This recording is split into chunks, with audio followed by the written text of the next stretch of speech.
Welcome to Horrorscape. I'm Luke, and I'm joined by Ricky.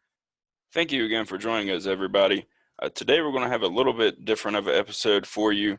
I'm actually going to be out of town this weekend, so we can't do a full episode, but we still wanted to provide something for this week. So we're going to be listing some of our favorite deaths in horror movies.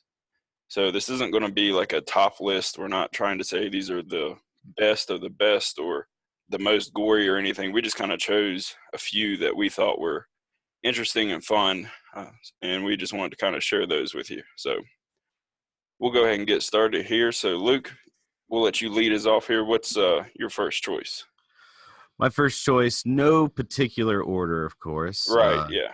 And I'm sure if, months from now, this list will change, but Probably like a week from now, it was yeah, changed. for real. I mean, it's multitude of different deaths and different horror Yeah. movies, but one that, these are just stuff that stood out to us at the moment when we sat down and thought about it. And I'd say one of mine would have to be. It's also in my favorite of the Dead series. It's the third one, Day of the Dead. I feel like it's a little overlooked too, but it's got one of the gnarliest zombie deaths at the end with the villain of the story, Rhodes. He is pursued by a zombie. The zombie has a gun. His name's Bob. He's the first zombie to speak in a movie. Shoots Rhodes a couple times. Rhodes is fleeing from him. And then he makes the mistake of opening a door that is also filled with even more zombies. Bob shoots him one last time in the gut, and that's where Rhodes falls back into the arms of these zombies, who then completely rip him apart. They rip his torso off, and he's just still alive watching this happen. And then his last final gurgle words, he screams, "Choke on them!" That's definitely a good one. Yeah, I didn't even think of that one when I was doing my list. That's good. It's great. Yeah. What about you, Ricky? What's yours? All right. So the first one I'm going to mention here is actually from a film called Intruder. It's going to star Sam Raimi. Bruce Campbell makes an appearance in it, but it's going to be Dave's death in this movie. This movie, they're kind of set up in a grocery store. It's a slasher. They're kind of stuck in there for the night. It's a group of teens as usual, and there's a killer killing them all. So the killer here in this movie, he's going to find Dave back in the meat department, and he's going to hit him over the head with a cleaver. Cleaver, yeah, a cleaver, but not with the sharp end. He's going to kind of like nick him a little bit with it. But then he drags him over to the bandsaw that's used to, cut up the pieces of meat, and he proceeds to cut Dave's head in half, like kind of through the middle. So to draw a mental picture here, the blade goes through the side of his cheek and kind of right underneath his nose. And yeah, you see the teeth like starting to get cut, and it's an extremely gory death. But I remember when I first seen it, I was like, holy shit, this is and it's kind of a lesser known movie, but the deaths in that movie are really good all around. But yeah, it's just a super intense, gory death that if you haven't seen the movie, definitely just check out YouTube and see that scene. It's pretty gnarly. So. Yeah, that is a really good one. Mm-hmm. Let's see. Next one up, I have probably a lot more people saw it than a couple of these on this list, but also they may have forgotten about it over time. I feel like it gets overlooked. The movie Silent Hill. I'm a big fan of that one. I love that movie. Yeah, it's really good. It's really good. I really like that director too. He's one of the best video game adaptations of movies, in my opinion. So. For real, everybody always says like you can't adapt a video game into a movie. There's never been a good one. Silent Hill was. Yeah. It changed some things story wise and stuff, but whatever. It's Silent Hill. It's a personal hell for people. But anyways, despite that, one scene in particular where I guess you can say he's the main boogeyman of the movie. One of the main boogeymen, Pyramid Head. He snatches up this girl, then he's holding her by the neck, proceeds to rip her dress off, and then grabs the center of her chest and twist it like a like you'd grab somebody by their shirt, if you're trying to intimidate them, Mhm. but it's their skin, twists it, and then pulls her entire skin off of Yeah. her body and throws it at a church, Yeah. Yeah. splattering blood inside of the church. And Definitely the best death of that movie is great. yeah, And the yeah, CGI there isn't, I mean, I feel like that movie was made in a time where CGI was super sketchy, but it was okay there, I think. I don't think it was too bad. yeah. The way they shot it, because you see just enough, but not so much that they have Right. to like. Yeah, it's not Yeah. like full detail. You know exactly what happened, Mhm. and the chick's might not even be dead at the moment, but Yeah. she's dead at Yeah. the same time. Yep. That's a Yeah. good one too. My second choice here, I'm going to choose Tina's death in the original Nightmare on Elm Street. I chose this for a very particular reason. Freddy Krueger is probably my favorite horror villain of all time for various reasons.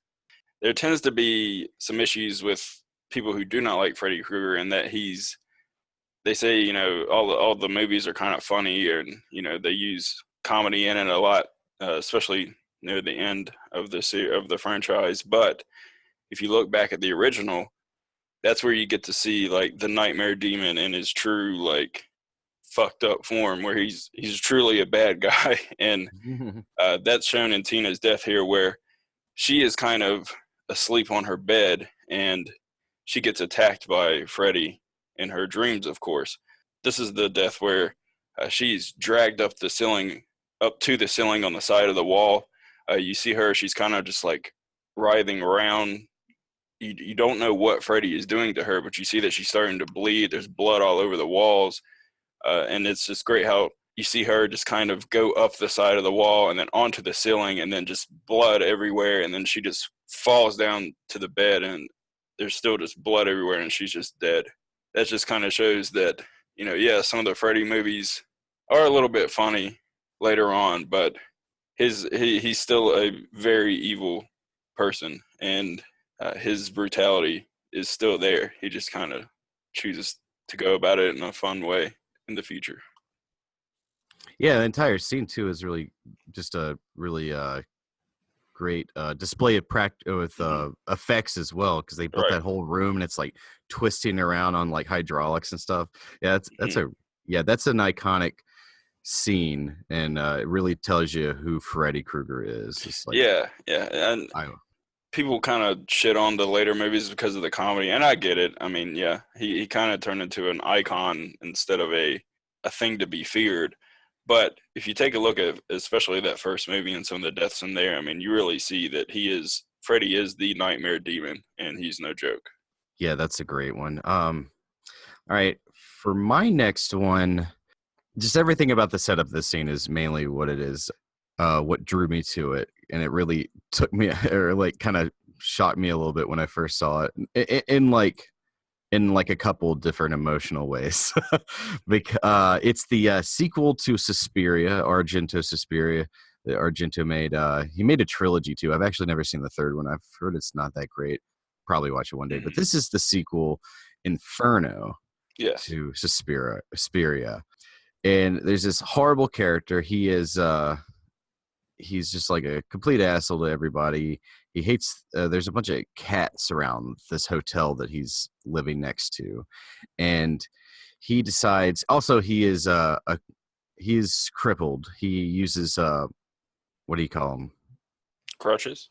Crutches. Thank you. Sorry, I had a brain fart for a second. Yeah, he has crutches, and on his crutches he gathers up all these cats in a bag, and he takes them out to this like pond in like a park, and decides he wants to drown this bag of cats. So that's already very unnerving. I'm a Hmm. cat person as well, or not even just a cat person. I'm an animal lover. Like that's just really fucked up thing to do. So he drowns these cats and then falls down. So immediately, like, okay, get your comeuppance, guy, for animal abuse. And a bunch of rats come out of the sewer and Mm. start eating him alive. And he's screaming, "Oh my God, the rats, they're eating me alive." Exactly what's happening. Yeah. And across the pond is this guy who's like in a food truck, and he's like just making food or something like that, and he ends up hearing the guy crying for help as he's being eaten by rats. So there's this really great shot of this guy immediately jumping into action. He's running around the lake towards the guy. And you're like, okay, well, that sucks. This guy's gonna get help. He just murdered a bag of cats. I kind of wanted to see him get eaten by rats, get his comeuppance. The man in the food truck finally reaches him and immediately just plunges a knife into his neck. Yeah. And so he dies. Yeah. I just love everything about that. It just really subverted your expectations. Like, oh, he's going to get saved. No, he's not. Yeah. And that's one where the actual context of the death really makes it fantastic. Oh, yeah, it does. Yeah. He totally deserved it. Mm-hmm. Yeah. My next choice here, I'm going to choose Melissa's death from Friday the 13th, The New Blood.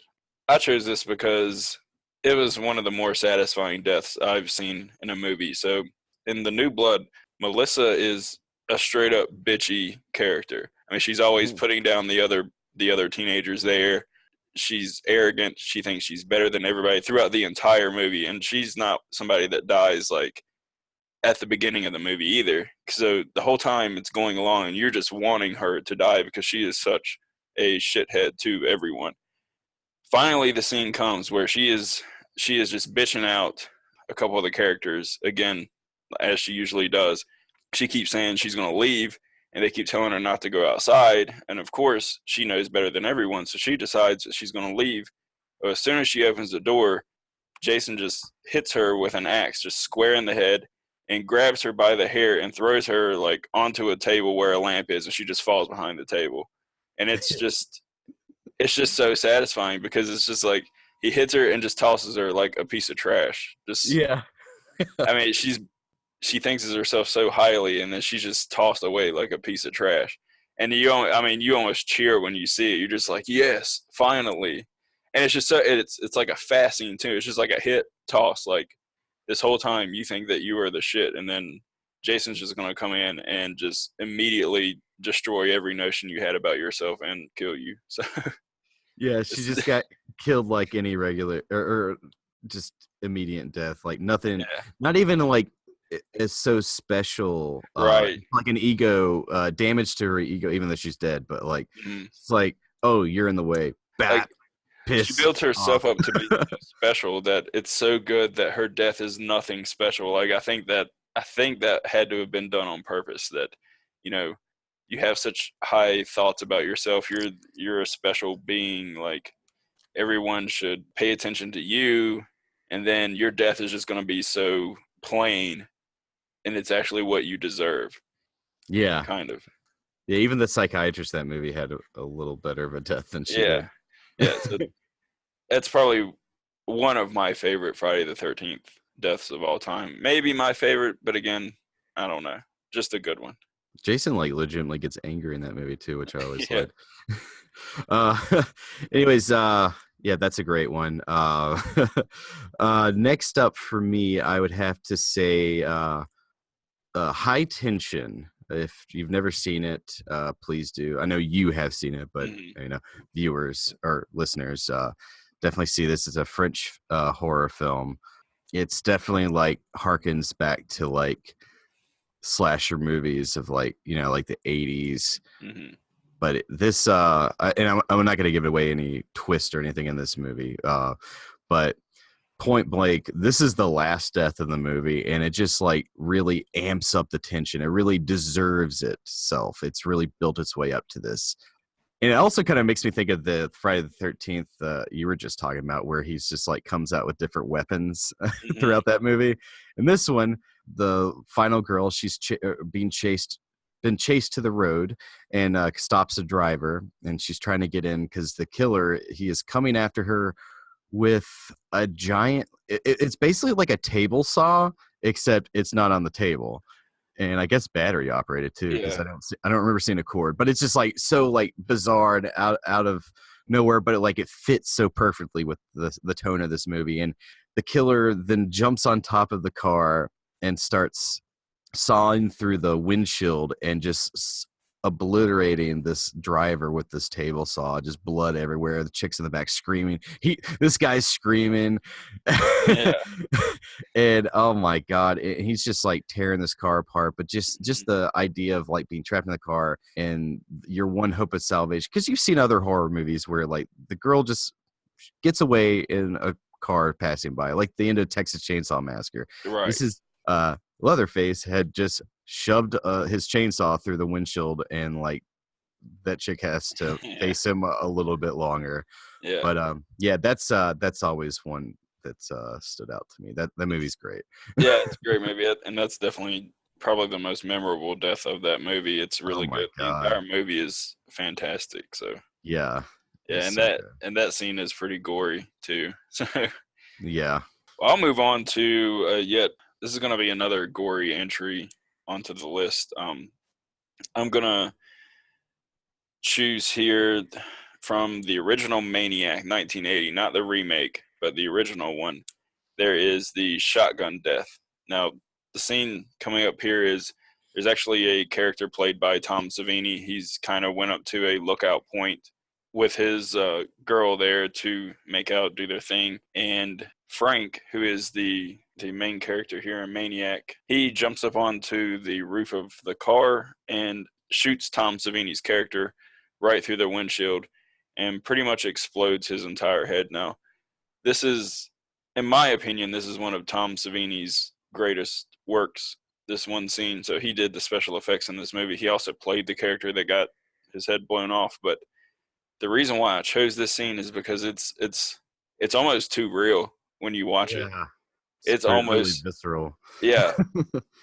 I've never seen someone's head get blown off with a shotgun, but I'm fairly certain that this scene would portray exactly what it would look like. Yeah, and they show it like 3 times in a row too. It's kind of like it'll show it and then stop and then show it again. It's so brutal. I mean, when I first seen it, my jaw probably dropped. And I know I was like, whoa, that is crazy. And if you have not seen Maniac, either one really, but definitely start with the original, the 1981. But it's a pretty dark movie, and this death scene here is easily some of Tom Savini's best work, and probably one of the most realistic deaths I've seen as far as the amount of brutality compared to the realism that it shows. It's not a pleasant scene. So interesting you say Maniac. It just occurred to me that the remake of Maniac was actually directed by the guy who did High Tension. Right. Yeah. Mm-hmm. Also, Tom Savini's acting is pretty good in that scene too. Yeah. Yeah. Yeah, I love Maniac. Yeah, it's great. Yeah, you need like a shower after watching that movie. Oh, I know. Yeah, the entire thing is like super scummy. Even the remake is like pretty scummy too. Yeah. I mean, they're both really good, and it's one of the rare pairs that, you know, the original and the remake both stand up. Yeah, they're both really good. Yeah. Here's another example of a good remake. My final one is, and it's a classic. If you have not seen this, for the love of God, what are you doing? This is also one of my favorite movies of all time. I just think it stands up so well. But it's John Carpenter's The Thing. We just talked about John Carpenter in a way in the last episode. But yeah, The Thing I think is one of the best movies he did, and it also like had really bad box office sellouts, but it's a fucking classic now. But anyways, the scene in particular I'm speaking of is a scene where one of the members of the crew has a heart attack, so they take him to the ICU and on their station, and the doctor is trying to save this guy's life, and he's got the defibrillators, and he keeps pumping him, and then finally he goes in for one last pump. Turns out that this guy is one of the things, and his entire chest and stomach rip open with teeth, and right as the doctor goes in to defibrillate him, his arms go into the mouth and chomp his arms off, and you can only assume he bleeds out right after that. Right, yeah. It is so surprising. It's such a great, I mean, you talk about jump scares and stuff and other things. This is a deserved jump scare because just the way it's built up, it's so clever, and it has such a great payoff. And then also the entire scene preceding that is brilliant, and oh my god, it's so intense. I mean, that entire movie is basically your butt is clenched, but yeah, that scene in Right. particular just always stood out to me. It's a classic. Yeah, I'm gonna agree there. That I mean, I've always thought too that The Thing may not be my favorite horror movie of all time, but I recognize it as probably, I would almost say it may be one of the greatest horror movies of all time. And Oh there is a yeah. clear distinction there. Like, you can say a movie's great, it could be the greatest, but it may not be your favorite. But The Thing Mhm. is definitely up there, I would say, with one of the best horror movies that I've ever seen to Oh this yeah. point. And I've seen a ton of them. Yeah. And it's just, and you can watch it over and over, and it's Oh yeah. fantastic. So, I probably watched that multiple times a year. mhm. So yeah, if there's anyone listening that hasn't seen The Thing, then shame on you, Yeah, because you should. you need The Thing in your Yeah, life. do yourself a favor, and you can thank us later. But go watch The Thing. So, well, the last one I'm going to talk about here is, again, I am not saying this movie is fantastic whatsoever, or that it's deserves to be on any top list, but the scene is definitely unforgettable. And anyone that, even if you haven't seen the movie, you'll know exactly what I'm talking about here. But I'm choosing Final Destination 2, and that's the log truck scene. So, Oh god. yeah. Now, again, this isn't probably the goriest death or the most intricate or creative death, but everyone knows of this scene, and I had to include it on the list just for that. If you've ever been behind a log truck going down the road, every single human being has thought about this scene at that point. And as long as people live, they will remember this scene. It's one of the most iconic deaths in any horror movie ever, as far as, just sticking with people. But we all know it. It's the cop gets behind the log truck, and the chains break and the logs start to fall off. One bounces off the pavement, goes directly through the windshield, and decapitates the cop. Everyone will always think of this scene. I know I do every time I get behind a log truck. It's immediate. I think about it. So it had to be included in the list just for that fact alone. Yeah, that's great. Yeah, because it's a scene, it's a death that even if you haven't seen the movie, Hmm. you saw the trailer, or yeah, it's something you think about, and Yeah. that's scare. That's almost scarier than a boogeyman knocking down your door. This is Yeah. something that could literally happen today, Yeah. And and also, yeah, it is a little gruesome. I mean, it's a little gory of a scene, so that helps stick with you too. I would find it hard to believe that there's someone out there, at least I'm sure there are some people that doesn't even know that it exists, or maybe even doesn't know that a log truck exists. But for most people in a modern society, they've seen this, or they know about it, or someone has mentioned it to them. Every single person who drives a car probably has thought about this scene at one time or another. And they may not even know where it came from, but they yeah, know about that happening or something. Or I would say at some point it may have even reached like urban legend status, kind of, yeah, yeah. where there's probably people telling tales of, yeah, did you hear about that story about this cop driving down the road, or this person driving down the road, and the log broke free and decapitated them? They may not even know it came from a movie. They may think it was like a real event. This is a death that I feel like will outlive me as far as its legacy goes. Until we stop transporting logs. Yeah. Or even like not even just logs, or even just like those trucks that have like bar or like steel, like like Pipes and stuff. pipes and stuff Yeah. like that on there. Yeah, yeah, anything like that. This Hmm. just one chain holding that thing together, and it could Yep. pop off and meet your face. Yep. That's terrifying. And whenever I see, yeah, and personally for me, yeah, even since I was a kid, like that stuff has worried me. And yeah, if ever I'm driving on the road and I see one of those trucks, I will pass them as soon as Yep. possible. No, but I mean, knowing damn well that that's probably not going to, the chances of that happening are extremely slim, but you still pass the truck every time. Yeah. Well, that's going to about do it for our list here. We hope you guys kind of enjoyed something a little different. Like I said, I'm going to be out of town. I'm actually going to a horror movie convention tomorrow, so and that's usually our regular recording time. But we will be back next week with we're doing American Werewolf in London, Oh, so that should be oh yeah. fun. It's gonna be a fun one. Yeah. Yeah. Hey, and if you guys have any of your favorite horror movie deaths, please post it on our sites, and and maybe create some discussion. We really would like to hear what you know what your opinions are on favorite horror movie deaths, and maybe something we just did Didn't not think think of. of. Yeah. Yeah. Yeah, for sure. Yeah, that'd be awesome. We do have our Facebook, so the comment section's there for a reason. Yeah, post some of your favorite horror deaths or ones that you found interesting, or there may be some movie that you just like the entire set of deaths that go along with it. Maybe it's a slasher or something, but definitely share those out, and we could do another list similar to this at some point. So Yeah. cool. Yeah, maybe funniest horror movie deaths one day. Ah, that'd be a good one. I'm Wouldn't it? sure Killer Clowns from Outer Space will be on that one. Yeah, yeah, definitely.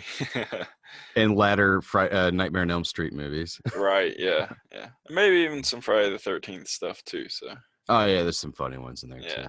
definitely. So Yeah. well, cool. Well, I think this will do it for our little bonus episode here. So I'm hoping to share a little bit of content from my horror movie convention when we get back Mm-hmm. and all that good stuff. But thank you guys for listening, and definitely enjoy your week, and we'll see you next time with American Werewolf in London. Oh.